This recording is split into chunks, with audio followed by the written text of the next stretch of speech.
Hi everyone, I'm Dr. Mrs. Chioma Uche Ume. Today I want to share on how to fund your ideas.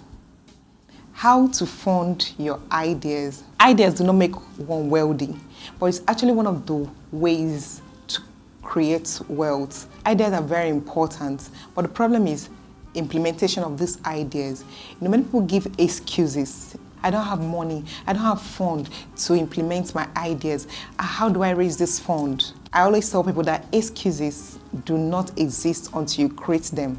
They're actually the building blocks for the walls of failure. Today, I want us to talk about how to raise this fund, how to generate this capital for this vision, for these ideas that you have.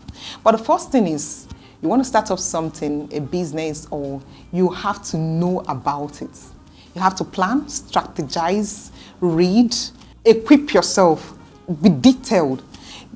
You can read books, you can meet people that will teach you, mentors, people that will teach you about the business. Have a plan. Before you enter anything, make sure that you know much about that thing you want to enter so that you'll be stranded on the way. So now, how do you raise this money? One, savings. Saving is very important. You can't run away from it. If you want to be great in life, you must save at least 20% of your income monthly. You should have an account where you keep this. And that one is no-go areas and you don't touch it. Some even throw away the ATM for it so that they will not even use it. So savings is part of it. Anyone that cannot save, you cannot really build wealth. So saving is part of it. So the money that you save over the years, over time, you can actually pull and start up an investment and start up that dreams and that your vision. Two, your investments or assets. So your investment can actually help you to start up something. Investment maybe that you've made over time. It can be landed properties.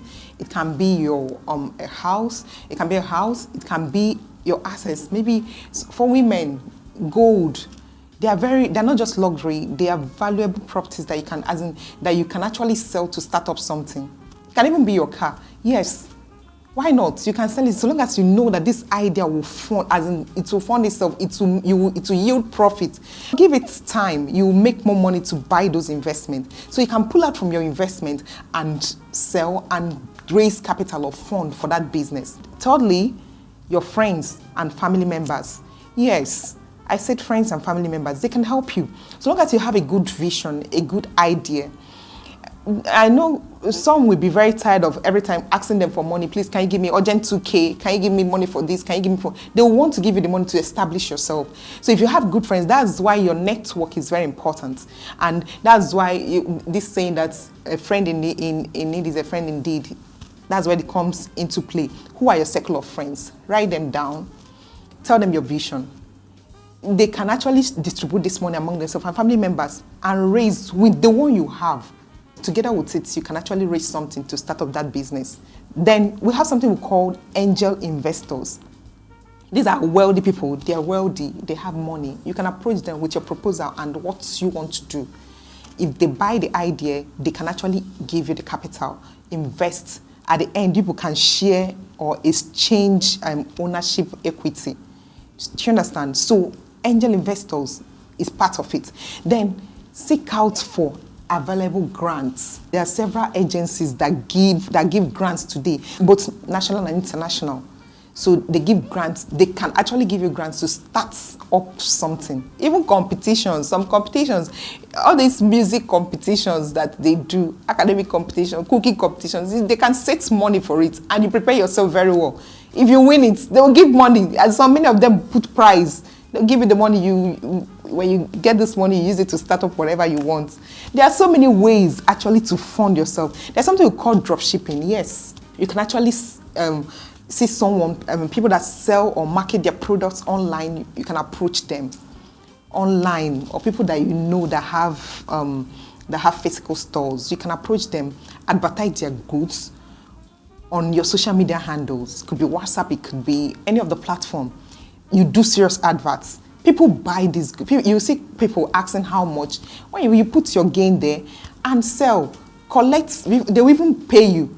Then you now send to them. You can tell those people that, please, can you help me and send to the person that bought. By then, they have already paid you. You have made your gain.